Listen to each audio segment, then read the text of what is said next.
TCL na 58 ata to. So board lang kasi yung dinala sa atin. Ang problema nito, pansin ko, ay yung power supply niya baklas na. Yan, wala na yung pinaka regulator dito.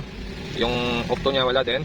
So nag-inject muna tayo ng 12 volts para makuha natin kung sira na yung board or buo pa. So dito meron tayong masusukat dito na 1 volt. Tapos itong coil ay negative, wala tayong masukat dito sa coil na ito. Pero ito meron tayong nasukat 5 volts. Tapos ito meron din 1.1. Tapos ito meron din 1 volt. Tapos ito naman 3.4 meron din. Regulator dito meron din 3.3. So okay yung mga supply natin doon, no? Okay siya.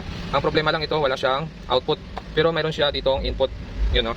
Meron siyang 3.4 input dito, pero wala siyang output para sa circuito na ito. So yung IC ito, gagawin natin dito, try muna natin linisin.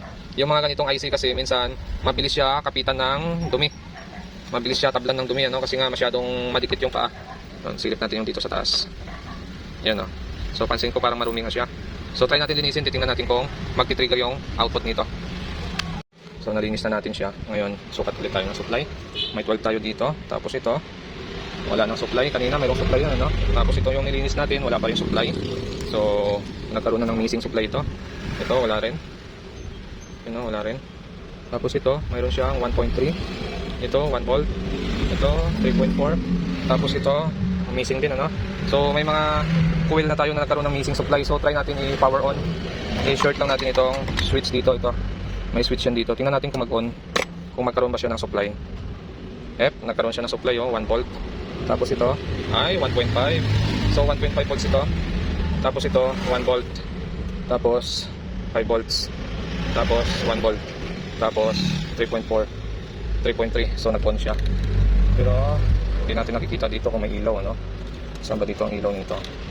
So wala yung ilaw. So try natin kung mayroon siyang supply sa LVDS. Mayroon na siya supply sa kanyang DC to DC. So check natin yung VGH. Ayun, mayroon, no? May 31 volts na siya. So gumana yung board, ano? Yun lang sira nito. Kasi nung dinala daw sa kanya ito, ang problema daw nito, no power. Ngayon, sabi nung nagdala sa kanya, ipo-pull out daw niya dahil wala pa daw pamalit yung technician na nagdala sa atin. Pinull out na may-ari. Ngayon siguro dinala sa ibang manggagawa ito. So tinry siguro i 4 wires. Kaya binaklas yung mga parts dito. Pala ang problema dito lang. Okay? So gagawin natin, try natin ibalik yung mga parts dito na nawala. Titingnan natin kung mapapagana pa natin yung power supply nito. Pero sure tayo na okay na ito. So lalagyan lang natin ng mga varnish yung mga regulator dito na maliliit yung paa para mabawas-bawasan yung corrosion. Kasi minsan sa corrosion doon nagmumula yung problema, kaya nawawala ng power or no power, ayaw mag-power on, complete supply. So minsan doon nagmumula yan sa mga corrosion. Nagkakaroon ng leak yung mga circuito. Okay? So napalitan na natin siya ng octo, nalagyan na natin to, nakabit na rin natin yung inopen nilang circuit dito, tapos yung resistor na adjustable, naikabit na rin natin, yung diode. So yung MOSFET nito, 16N 60. So nilagyan natin siya dito, available lang natin ay 18N 60 ang kinabit natin diyan. So testing ngayon natin, titingnan natin kung magkakaroon pa ng 12 volts at kung gagana pa ba yung board natin. So saksak ko lang siya. Okay, saksak natin. Sukat tayo dito, 12 volts. Dapat may 12 dito. Yun, no? Mayroon siyang 12, ano? So buo pa yung power supply. Standby power sa backlight niya, 72 volts. Tapos supply sa kanyang DC to DC ay wala pa, yun, no? 0.3. Okay, pero parang sumipa na siya, no? Kasi may supply na siyang babagsak, yo. So check natin ngayon, yung 3.3 na lang. Okay, so wala siya 3.3. So ibig sabihin, maaring mag-power on ito. So on natin ito, short lang natin yung terminal dito. Okay, so check natin yung 3.3. Mayroon na siya, 3.3. Tapos check natin yung 12 volts natin dito. Mayroon na rin siya, 12 volts. So check natin yung ating VGH dito. Ito VGH natin. Ingat-ingat lang, baka iba yung masundot natin, ano?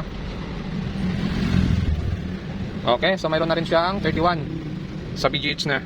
Okay, so buo na yung board natin. Ang naging problema lang niya ay yung dito sa coil na ito.